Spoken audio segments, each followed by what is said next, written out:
Che urug'i juda foydali mahsulot, lekin aytmayman, bir superfood degan narsa emas, lekin juda foydali. Tarkibida omega 3 bor, tolalari bor, nima deydi, mikroelementlarga boy bo'lgan mahsulot hisoblanadi. Analogi, ya'ni o'zbek analogi, uni zig'ir urug'lar.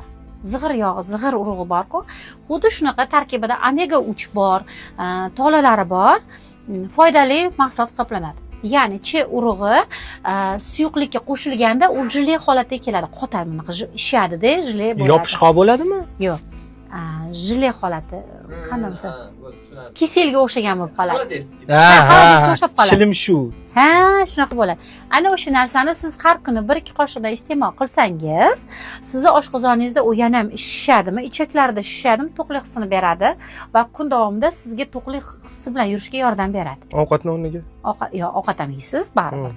No ko'p yemaysiz, chunki oshqozonda hali jile sifatida to'lib turgani bilan foydali xususiyati omega 3 ga boyligi, ya'ni o'simlik omega 3. Bizda omega 3 bilasiz, sportchilar ham, yigitlar, ayollar ham omega 3 ichish kerak.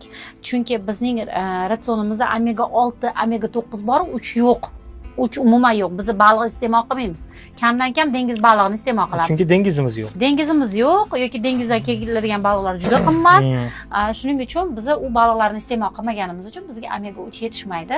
Shunda bular o'simlik omega 3 sifatida iste'mol qilinadi. Lekin hayvon u omega 3 ni bosib bermaydi. O'rnini to'ldirmaydi. O'rnini to'ldirmaydi, baribir hayvon hech bo'lmaganda. Hech bo'lmaganda bir qimmat emas.